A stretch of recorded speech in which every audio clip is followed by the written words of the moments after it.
7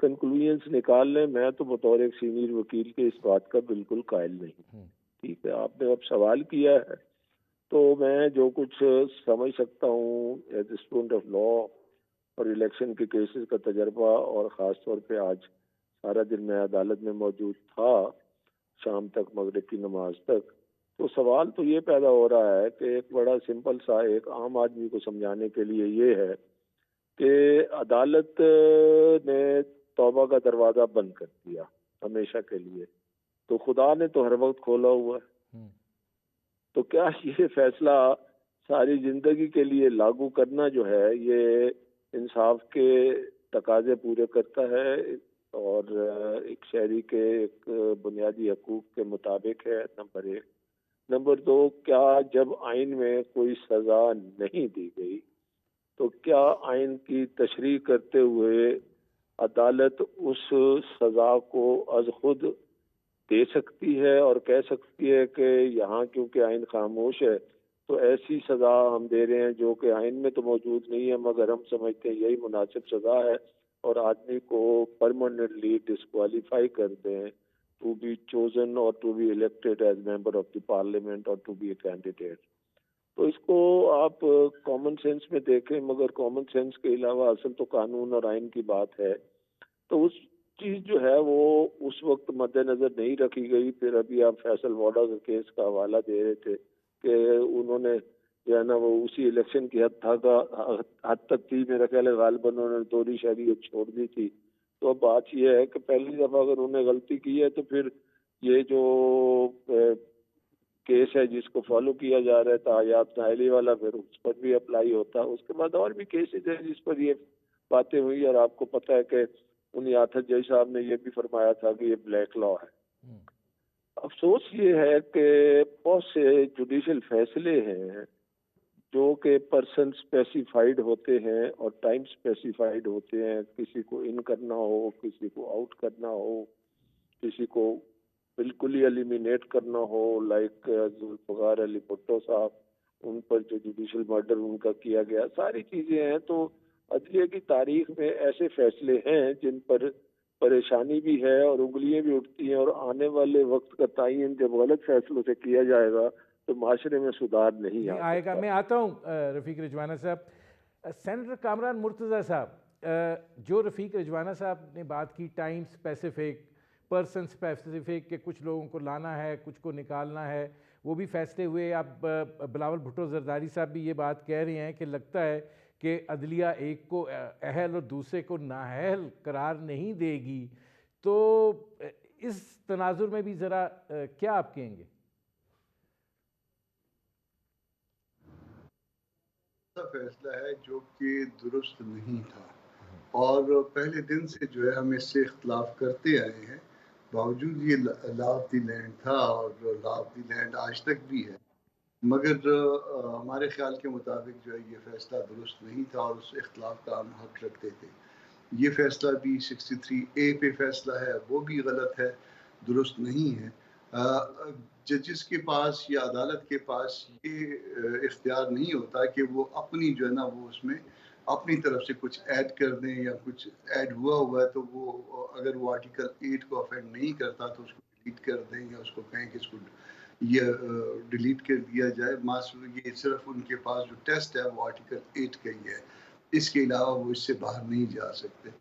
تو یہ ایسا فیصلہ تھا کہ جو صرف ایک شخص کو پالیٹکس سے نکالنے کے لیے اس سے عمر بھر والی بات جو ہے وہ متعارف کروائی گئی تھی.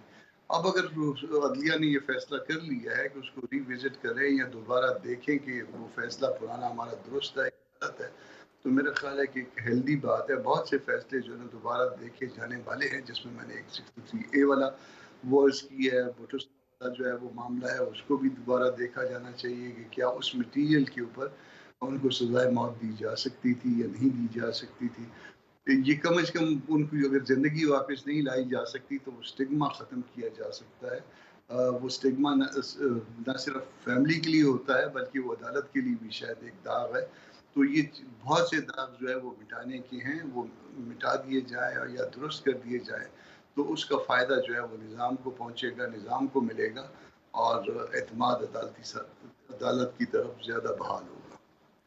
اچھا، اب اس میں عابد زبیری صاحب یہ فرمائے گا کہ ایک اور چیز جو ہے وہ یہ ہے کہ ترمیم کی بات بھی ہوئی، اور یہ بات کہی گئی کہ پارلیمنٹ جو ہے اس نے 18ویں ترمیم بھی کی، اس کے بعد بھی کئی ترمیم ہوئیں، اس سے پہلے بھی مواقع جو تھے وہ ملے تھے کہ وہ اس چیز کو جو ہے وہ ایڈریس کر سکتے، نہیں کسی نے چھیڑا۔ تو اس پہ چیف جسٹس صاحب نے کہا کہ بھائی آپ جو پارلیمنٹ کر رہی ہے اس کو آئین کو تقدس دیں، جو وہ بندوق والے کر رہے ہیں ان کو نہ دیں، آمروں نہیں، یہ سارا کچھ جو ہے وہ کیا ہوا ہے۔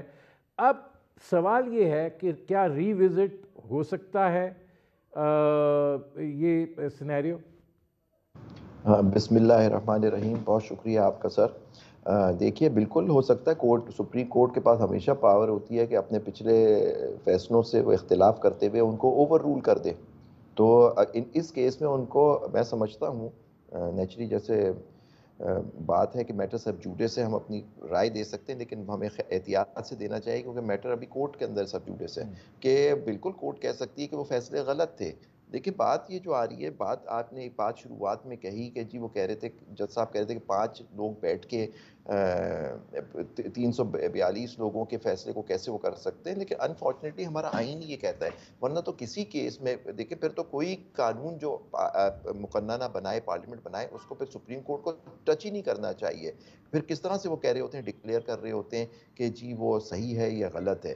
تو پھر یہ کانسٹیٹیوشنل کورٹ ہے، دیکھیے یہ نارمل کورٹ نہیں، کانسٹیٹیوشنل کورٹ ہے۔ کانسٹیٹیوشنل کورٹ کا کام ہی انڈر دا کانسٹیٹیوشن کے تشریح جو آئین کی ہوگی جو اور یا قانون جو بنے گا وہ کورٹ کرتا ہے، پارلیمنٹ نہیں کرتی۔ تو یہ بیسک ہماری جورسپروڈنس ہے۔ ہاں اگر یہ بینچ چاہتی ہے کہ وہ کہیں کہ جی نہیں وہ نہیں کر سکتے، تو پلیز ان کو چاہیے وہ لکھ دیں کہ کانسٹیٹیوشنل کورٹ اب کسی آئین قانون کو نہیں دیکھے گی جو پارلیمنٹ بنائے گی، نیچی کیونکہ وہ 342 لوگوں نے بٹھایا، 5 یا 15 یا 17 جج بیٹھ کے اس کو نہیں ٹچ کریں۔ تو یہ اچھا ہو جائے گا سر، ہم بھی کلیئر ہو جائیں گے ہم اپنی جورسپروڈنس کے لحاظ سے۔ پھر دوسری بات جو آپ نے کہی، دیکھیے بات سب سے کروشل معاملہ اس کیس میں وہ یہ ہے کہ کیا ایک ذیلی قانون سے آئین میں ترمیم ہو سکتی ہے۔ دیکھیے صحیح بات کہی گئی، یہ 18ویں ترمیم کے اندر اس 62(1)F کی امینڈمنٹ ہوئی سر۔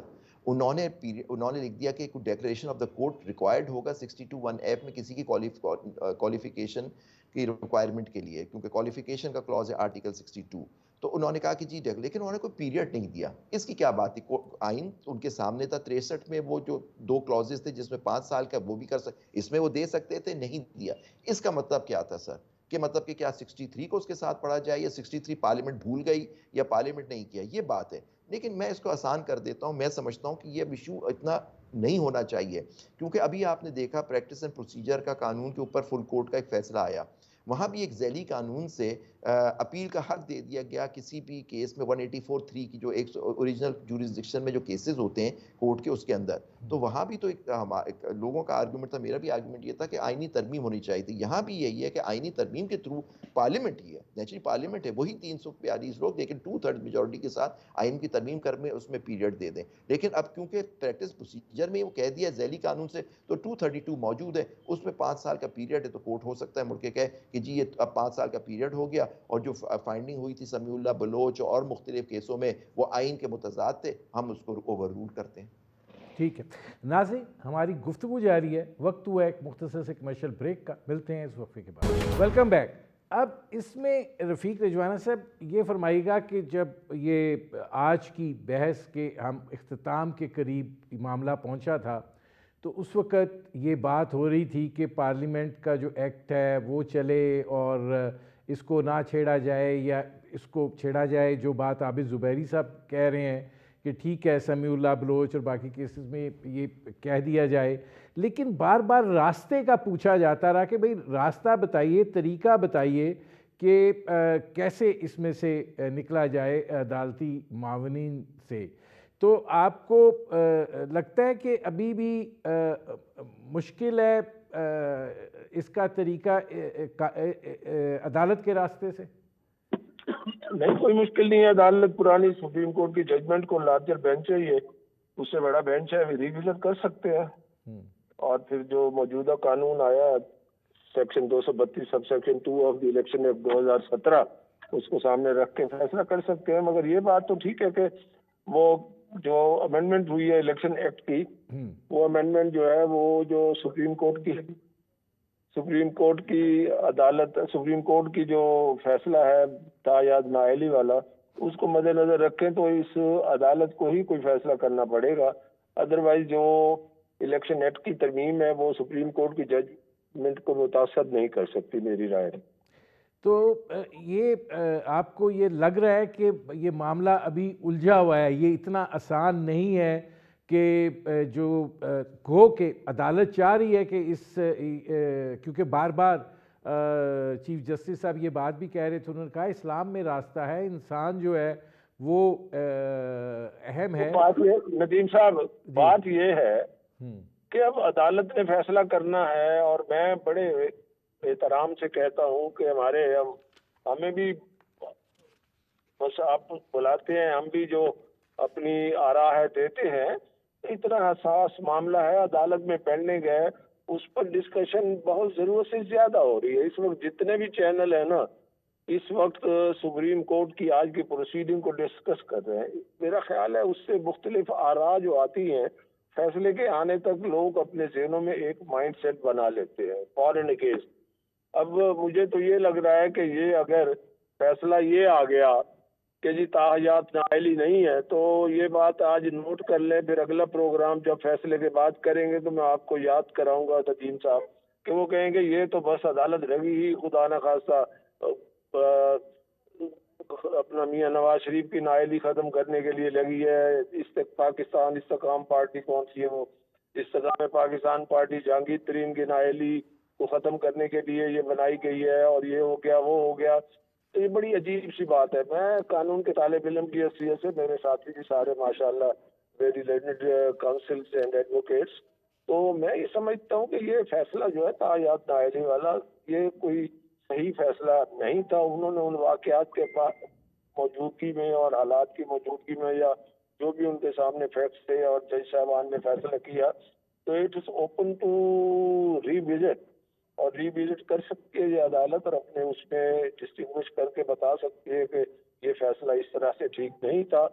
تو اسی لیے اس کو جتنا کم بحث کریں تو میری گزارش ہوگی وہ بہتر ہوگا. عوام کے ذہنوں کو کھلا رہنے دیں تاکہ جب فیصلہ آئے تو اس کے مطابق وہ سوچیں. دیکھیں رفیق رجوانہ صاحب، وہ بات آپ کی ٹھیک ہے، لیکن کامران مرتضیٰ صاحب لائیو ٹرانسمیشن چل رہی ہے اور سارا کچھ لائیو دیکھا گیا ہے، اس میں بڑے پرٹیننٹ سوالات بھی جو ہیں وہ اٹھائے گئے ہیں. اگر دکھایا گیا ہے تو ظاہر ہے کہ جب آپ ایک چیز دیکھ رہے ہیں اس کا کوئی مطلب مقصد ہے دکھائے جانے کا. ایک دو سوال بڑے اہم تھے آج. ایک تو یہ جو جسٹس مسرت ہلالی نے پوچھے، انہوں نے یہ بات کہی کہ کیا اس جج کے لیے بھی کوئی معیار ہے جو کسی کو صادق اور امین ڈکلیئر کرتا ہے؟ کیا خود جج اس معیار پر پورا اترتا ہے کہ جو کسی کو صادق اور امین قرار دے سکے؟ اب یہ چیزیں وہاں جا کر ملتی ہیں. پھر صادق اور امین کی ڈیفینیشن کیا ہے؟ مطلب اس بارے میں بھی خاموشی تھی ایک طرح کی. تو آپ کو لگتا ہے کہ اس میں لوپ ہولز جو ہیں، آپ نے شروع میں کہا غلط ہے، اس میں لوپ ہولز زیادہ ہیں؟ دیکھیے یہ ایک ایسی چیز ہے کہ امین کے نام پہ ان کے ہاتھ باندھے گئے تھے. صادق اور امین وہ صرف ہمارا نبی تھا، اسی کے لیے اسی کو زیب دیتا ہے صادق امین ہونا بھی. ہم سارے گناہ گار لوگ ہیں، کبھی ہم سے کوئی اچھا عمل ہو جاتا ہے، کبھی ہم سے کوئی برا عمل ہو جاتا ہے. ہم دنیا دار لوگ ہیں، اور تقریباً جو 99% لوگ اسی طرح کے ہوتے ہیں کہ کبھی ان سے کوئی اچھائی ہو جاتی ہے، کوئی برائی سرزد ہوتی ہے، وہ ہوتے ہیں. اگر ان میں 51% اچھائیاں ہوں تو لوگ کہتے ہیں کہ جی یہ نسبتاً اچھا آدمی ہے. اور اگر فرض کر لیجیے 50% زیادہ جو ہے وہ برائیاں ہوں تو وہ لوگ ان کے بارے میں بری رائے رکھتے ہیں. تو اس لیے جو ہے نا الیکشن کے معیار پہ، الیکشن میں لوگوں نے آپ کو ریپرزینٹ کرنا ہوگا، تو آپ جیسا آدمی آ سکتا ہے. وہ جو میں ہوں گا، میں اگر کسی کو ووٹ کرتا ہوں تو اپنے جیسے کوئی کروں گا، تو اس میں بھی وہ میرے جیسا ہوگا، دنیا داری ہوگا، کوئی اچھائیاں برائیاں وہ ہوں گی. اس کا جو ہے وہ سٹینڈرڈ جو ہے نا وہ نہ اس سے کلیم کریے کہ توبہ نعوذ باللہ جو ہے نا وہ نبی کا سٹینڈرڈ لے کے آئے گا یا اس دامن ہو کے آئے گا. تو تو یہ ایسے ہی جو ہے نا، اور جس شخص نے یہ صادق اور امین کی جو ہے نا وہ پخ لگائی تھی، وہ شاید اس نے جتنا سچ بولا تھا وہ بھی آپ کو یاد ہوگا، کتنا تھا، کتنے حلف توڑے تھے، کتنے مسائل جو ہے نا وہ ملک کے لیے، بہت سارے مسائل جو آج بھی جو ہے نا وہ شاید اسی کو منسوخ کیے جاتے ہیں۔ اگر اس کا وہ 10 سال بیچ میں نہ ہوتا تو شاید بہت سارے مسائل اس ملک کے نہ ہوتے، معاشرے میں وہ شاید تقسیم نہ ہوتی، مگر دوسروں کے لیے وہ ایسے سٹینڈرڈ جو ہے نا وہ فٹ کر گیا، اور کہ دوسرے کو مصیبت پڑی رہے، اور پھر یہ سٹینڈرڈ جو ہے نا وہ عدلیہ سے پھر کسی اور کے لیے بنوا لیا گیا۔ بہرحال جو ہے نا یہ نبی کو منسوب ہے یہ چیزیں، اور اسی کے احترام میں اسی کے ساتھ یہ آپ سمجھیں، باقی لوگ دنیا دار ہوتے ہیں، کبھی اچھے ہوتے ہیں، کبھی برے ہوتے ہیں۔ اب اس میں ایک اور چیز جو کامران مرتضیٰ صاحب، ایک چھوٹا سا سوال پھر آگے بڑھتے ہیں، ڈیکلریشن کا جو معاملہ ہے یہ بھی تو ایک بہت بڑا سوالیہ نشان ہے نا، اس معاملے میں ہر چیز ہی خاموش ہے۔ دیکھیے ڈیکلریشن جو ہے نا دیٹ ریکوائرز ایویڈنس، اور سپریم کورٹ کے لیول پہ جو ہے نا وہ بغیر ایویڈنس کی اور بغیر جو ہے نا کسی کو رائٹ آف ڈیفینس دیے جو ہے نا وہ کس طرح سے وہ کر سکتے ہیں، ڈیکلریشن دے دیں آپ۔ وہ ڈیکلریشن جو 139 میں جس ڈیکلریشن کی بات کی ہے وہ ٹوٹلی ڈفرینٹ ہے، وہ اس طرح سے نہیں ہے۔ یہاں پہ آپ نے مجھے جو ہے نا فرض کر لیجیے مجھے برا آدمی ڈکلیئر کرنا ہے، یا میں اچھا آدمی نہیں ہوں یا میں اچھا آدمی ہوں، تو اس کے لیے جو ہے نا دونوں طرف سے میرے فیور میں یا میرے اگینسٹ دونوں طرح کی ایویڈنس ہوگی، اور وہ evidence subject to cross examination ہوگی۔ یہاں پہ جو ہے نا جس کو جی چاہ جو دل کیا وہ کر دیا، کسی کو تنخواہ نہ لینے پہ جو ہے نا وہ زندگی بھر کے لیے آؤٹ کر دیا، کسی کو دل چاہا تو وہ اس نے کہا کہ جی وہ چونکہ اب اس نے توبہ کر لی ہے اس لیے جو آپ اس کو چھوڑ دیتے ہیں، تو مناسب نہیں ہے۔ بہت چیزیں ایسی ہیں جو جو عدلیہ کا احترام ہے اس کے ساتھ بھی وہ میچ نہیں کرتی ہیں۔ اب جو ہو گیا وہ ہو گیا، مگر جو غلطیاں ہیں وہ کم از کم درست ہونی چاہیے۔ عابد زبیری صاحب، کامران مرتضیٰ صاحب کہہ رہے ہیں جو غلطیاں ہیں وہ درست ہونی چاہیے، لیکن پھر وہیں پر آتے ہیں کہ اصل مسئلہ تو یہ ہے کہ الیکشن ایکٹ کا جو ترمیم ہے اس کے اوپر انحصار کیا جا سکتا ہے، یا سپریم کورٹ جو ہے اس کو اب کسی فیصلے کی طرف جانا ہے۔ فیصل واڈا کیس جو ہے وہ اس کے اندر ایک مثال بھی ہے، اور چیف جسٹس صاحب نے کہا جی ایک ہی بندہ دو جگہ پہ اپنے موقف کی خود ہی نفی کر رہا ہے۔ تھوڑا سا دیکھیے آپ فیصل واڈوا کا کیس ذرا دیکھیں، اس کے اندر جج نے کہا ہے، جج صاحب تھے لیکن وہ 3 ممبر بینچ تھی، یہ سمیع اللہ بلوچ 5 ممبر بینچ ہے، وہ اوور رول نہیں کر سکتی تھی سمیع اللہ بلوچ۔ سمیع اللہ بلوچ انہوں نے کہا جو ہائی کورٹ کا فیصلہ سیٹ اسائڈ کیا تھا اس میں 2 وجوہات تھیں، انہوں نے خود ایڈمٹ کیا تھا کہ جی میں نے جس وقت فارم بھرے وہ صحیح نہیں تھے، انہوں کے ایڈمیشن آیا اور میں ریزائن کرنے کے تیار ہوں سینٹ سے، اور انہوں نے کیا اس کے بعد فیصل واڈوا صاحب نے۔ لیکن انہوں نے اس پہ جو موسٹ امپورٹنٹ بات تھی، انہوں نے کہا تھا ان کے کیس میں کوئی ڈیکلیریشن نہیں تھا 62(1)(f) میں، اس وجہ سے اب یہ جو بات سب سے امپورٹنٹ ہے کہ کوئی ڈیکلیریشن آنا چاہیے کورٹ کا، اور کورٹ کا ڈیکلیریشن جب آ جاتا ہے تو اس کے بعد ہی 62(1)(f) لگتا ہے، یہی بات کورٹس نے کہی، اس لیے اور اس میں ورڈ یوز ہوا ہے فیصل واڈوا کے کیس میں under the peculiar circumstances of the case, کہ وہ آئندہ والے الیکشن کیونکہ وہاں ڈیکلیریشن آف دا کورٹ نہیں تھا یا ایڈمیشن تھا اور یہ سارا، تو خیر وہ، اور ویسے بھی وہ 3 ممبر بینچ اس کو اوور رائڈ نہیں کر سکتا 5 ممبر بینچ کو، ہاں یہ 7 ممبر بینچ ضرور اوور رائڈ کر سکتا ہے، اوور رول کر سکتا ہے وہ جو رولنگز ہیں سمیع اللہ بلوچ وغیرہ کی۔ لیکن میں آپ کو ایک بات بتاتا چلوں، ہمیشہ بات ہوتی ہے نواز شریف صاحب اور جہانگیر ترین صاحب کے کیسوں کی، آپ کو پتہ ہے کہ وہ جو پٹیشن کون لایا تھا جہانگیر ترین صاحب کے خلاف؟ وہ تھے ایک محمد حنیف عباسی صاحب، تو جہاں تک مجھے یاد پڑتا ہے کہ وہ مسلم لیگ نون کے ایک لیڈر ہیں جو پٹیشن لے کے آئے تھے، ان کی پٹیشن میں ان کی نااہلیت ہوئی تھی جہانگیر ترین صاحب کی، وہ رپورٹڈ میٹر ہے۔ اچھا، اب کامران مرتضیٰ صاحب، اس سے پہلے کہ میں رفیق رجوانہ صاحب کی طرف جاؤں، ایک اور ڈیولپمنٹ ہے آج کے لاہور، یہ اسلام آباد ہائی کورٹ نے وہ جو نیب سے سزا یافتہ بندہ ہے اس کی جو نااہلی کی مدت ہے وہ 5 سال سے بڑھا کے 10 سال کر دی ہے۔ سنگل بینچ نے اس کو 5 سال کیا تھا، اس کو انہوں نے ختم کیا ہے۔ آپ اس کو کیسے دیکھ رہے ہیں؟ دیکھیے وہ ابھی تک ججمنٹ آئی نہیں ہے ہمارے سامنے، مگر میرے خیال ہے یہ انٹرم آرڈر ہے، وہ اس کے جو آرڈر کیا تھا وہ سسپینڈ کیا ہوا ہے، تو وہ اگر اس کے بعد اگر قانون میں اگر 10 سال ہے اور اگر سنگل بینچ نے اس کو 5 ایئر کر دیا تھا، تو ظاہر ہے کہ عدالت اس 5 سال کو اس 10 سال کو 5 سال نہیں کر سکتی تھی، مگر یہ فی الوقت انٹرم آرڈر ہے اور سبجیکٹ ٹو کنفرمیشن ہے، subject to hearing of the appeal ہے. تو میرا خیال ہے کہ ابھی اس میں ٹائم لگے گا، اس کو آپ انٹرم آرڈر کے طور پہ. تو پھر لے رفیق رجوانہ صاحب، آپ سے اب ذرا میں ایک سیاسی سوال پوچھ لوں. مسلم لیگ نواز کو ٹکٹوں کے صورتحال پہ بڑے مسائل کا سامنا ہے، اور لاہور میں بھی حالات جو ہیں وہ بڑے الجھے ہوئے ہیں. ایاز صادق صاحب بھی لگ رہا ہے کہ ٹکٹ نہیں ملنے جا رہا. بہت ساری مجبوریاں جو ہیں وہ آڑے آ رہی ہیں، ایڈجسٹمنٹس آڑے آ رہی ہیں. تو آپ کو کیا دکھ رہا ہے؟ جی الحمدللہ سب ٹھیک ہے. آپ جو ہے نا ہماری پارٹی کی فکر کیوں کرتے ہیں؟ اللہ کا تو فضل سر ہے. آپ سے سوال نون لیگ والوں سے آج کل بہت مسئلہ ہے، سوال پوچھے ناراض ہو جاتے ہیں. میں تو ناراض نہیں ہو رہا، ہنس کے کہہ رہا ہوں آپ کو. غصے میں آتے ہیں. ناراض کیوں؟ میں تو کہہ رہا ہوں بلکہ آپ کو کہہ رہا ہوں کیوں آپ اتنا قیمتی کمرشل ہوتا ہے. کوئی اور بات کر لیں، ہماری پارٹی کی فکر پڑی ہوئی ہے آپ کو. میں تو ان دی لائٹر نوٹ کہہ رہا ہوں. نہیں، وہ پارٹی کی آپ کی اس لیے بڑی فکر ہے نا سر کہ وہ کہہ رہے ہیں کہ الیکشن. بات یہ ہے ہاں بات یہ ہے جی جتنی مقبول پارٹی ہوگی اس کے اندر ٹکٹوں کی جو رسا کشی ہے نا وہ زیادہ ہوتی ہے. ٹھیک ہے. اب ایاز صادق صاحب والا ایک بڑا مطلب ایک نازک سا کیس ہے. شیخ رویل اسکر صاحب کا حلقہ بدل کے کچھ ان کا اسی علاقے میں آ گیا. دونوں ہمارے لیے قابل احترام ہے.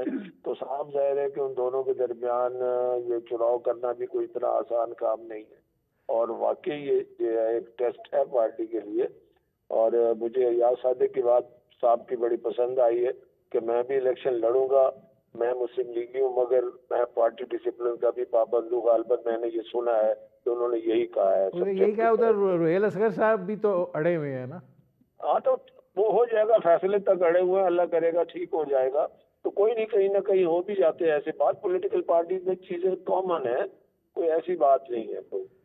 اچھا، اب کامران مرتضیٰ صاحب، اب آپ مولانا فضل الرحمان صاحب جو ہیں وہ بہت زیادہ شاکی ہیں سیکیورٹی کی صورتحال پر، اور ظاہر ہے کہ 2 حملے تو ہوئے ہیں.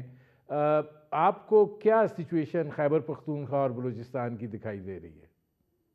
دیکھیے مولانا صاحب کو تقریباً 1 درجن تھریٹ الرٹس جو ہے نا وہ ابھی تک جاری ہو چکے ہیں. پشاور گئے تھریٹ الرٹ، کوئٹہ گئے تھریٹ الرٹ، باولپور گئے تھریٹ الرٹ، مکی گئے تھریٹ الرٹ، کراچی گئے تھریٹ الرٹ، لڑکانے گئے تھریٹ الرٹ.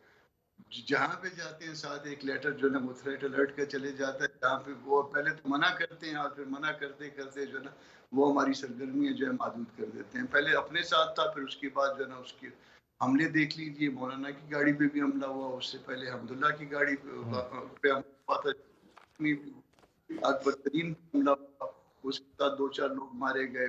اب ان کے بیٹے کو بھی جو ہے نا وہ تھریٹ الرٹ.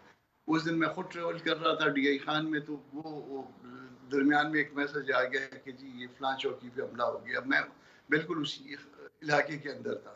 اب ظاہر ہے ہم بھی انسان ہیں، ہم کو بھی جو ہے نا ان چیزوں سے اثر پڑتا ہے کہ جن علاقوں میں ہم جا رہے ہیں اور یا کمپین کرنے کے لیے یا ادروائز وہاں پہ اگر کوئی حملے شروع ہو جائیں، وہاں پہ الرٹ آ جائے تو ہم کو بھی جو ہے نا وہ موومنٹ میں پھر اس طرح سے کنوینئنٹ نہیں ہوتا، کنوینئنس نہیں ہے ہمارے لیے.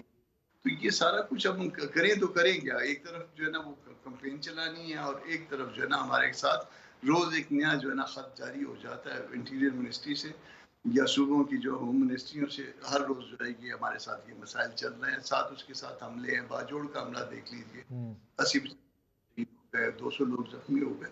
تو کریں کیا؟ ہمیں تو یہ بات سمجھ میں نہیں آ رہی ہے کہ یہ صرف ہم کیوں نشانہ ہے. اچھا عابد زبیری صاحب، آپ سے بھی ذرا وقت بڑا محدود ہے. پاکستان تحریک انصاف سپریم کورٹ پہنچ گئی ہے اپنے بلے کے نشان کی واپسی کے لیے.